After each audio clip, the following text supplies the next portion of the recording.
नमस्कार। उत्तर प्रदेश की आज की सभी बड़ी खबरों, मुख्य राजनीतिक हलचलों और प्रशासनिक फैसलों के इन फटाफट अपडेट्स में आपका स्वागत है। आज राज्य में कई ऐसी बड़ी घटनाएं और जरूरी बदलाव हुए हैं जिन्हें जानना आपके लिए बेहद जरूरी है।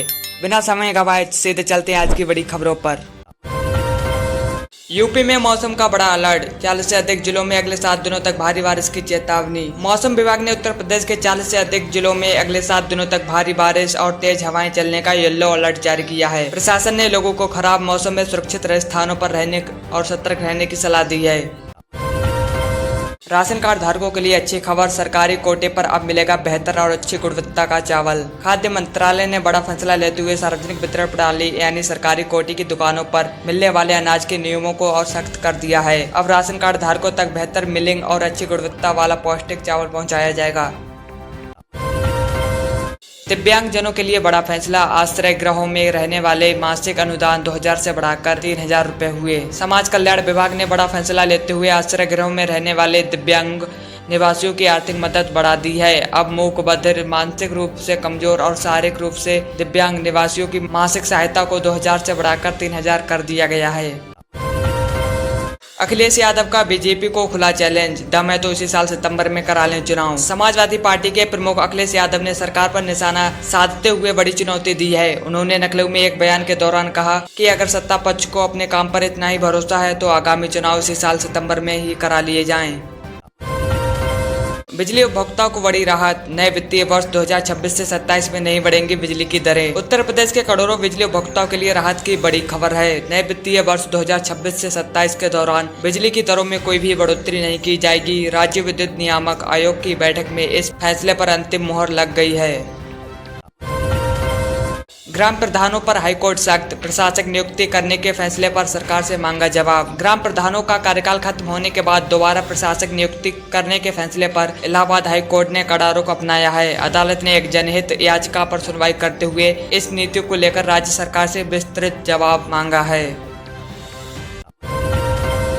लखनऊ समिट बिल्डिंग में बड़ा खुलासा, 200 करोड़ की साइबर ठगी करने वाले गिरोह का भंडाफोड़। लखनऊ के विभूति खंड स्थित नामी समिट बिल्डिंग में चल रहे एक हाईटेक फर्जी कॉल सेंटर का पुलिस ने भंडाफोड़ किया है। ये साइबर ठग लोगों को फर्जी निवेश के नाम पर झांसा देते थे और अब तक करीब 200 करोड़ की ठगी कर चुके हैं।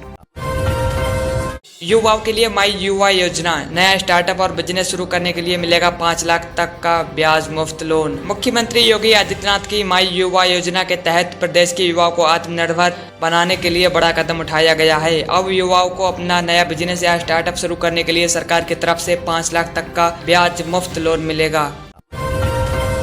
कौशल विकास मिशन के तहत बड़ी पहल, यूपी के 1 लाख युवाओं को मिलेगी मुफ्त हाईटेक कंप्यूटर ट्रेनिंग। कौशल विकास मिशन के तहत यूपी के 1 लाख युवाओं को तकनीकी रूप से मजबूत किया जाएगा। इन्हें आर्टिफिशियल इंटेलिजेंस, रोबोटिक्स और डाटा साइंस जैसे आधुनिक क्षेत्रों में मुफ्त हाईटेक ट्रेनिंग दी जाएगी ताकि सीधे प्रतिष्ठित कंपनियों में प्लेसमेंट मिल सके।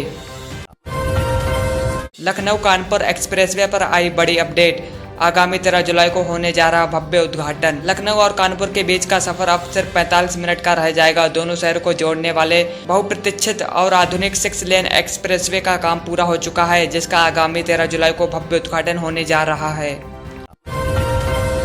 आम जनता की जेब को मिलेगी राहत, यूपी में पेट्रोल डीजल की कीमतों में कटौती की शुरुआती संकेत। वाहन मालिकों और आम जनता की जेब के लिए अच्छी खबर आ रही है। वैश्विक बाजारों में कच्चे तेल की स्थिरता और राज्य सरकार द्वारा टैक्स समीक्षा के बाद उत्तर प्रदेश में पेट्रोल और डीजल की खुदरा मूल्य कीमतों में 2 रुपए से 3 रुपए की कटौती आने के शुरुआती संकेत हैं।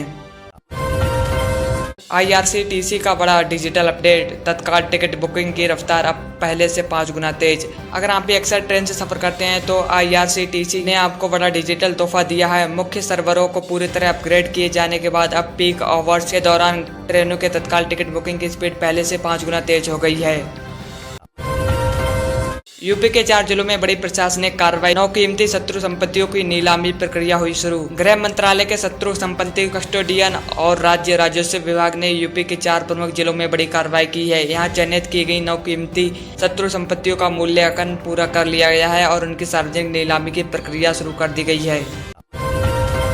UIDAI ने पेश किया नया सिस्टम, बिना OTP के केवल फेस लॉगिन से खुलेगा आधार ऐप। UIDAI ने नागरिकों की डिजिटल सुरक्षा को मजबूत करते हुए नया एडवांस एम आधार ऐप जारी किया है। इस नए ऐप में फेस लॉगिन यानी चेहरा स्कैन करने का फीचर जोड़ा गया है, जिससे अब बिना OTP के भी ऐप सुरक्षित रूप से खुलेगा।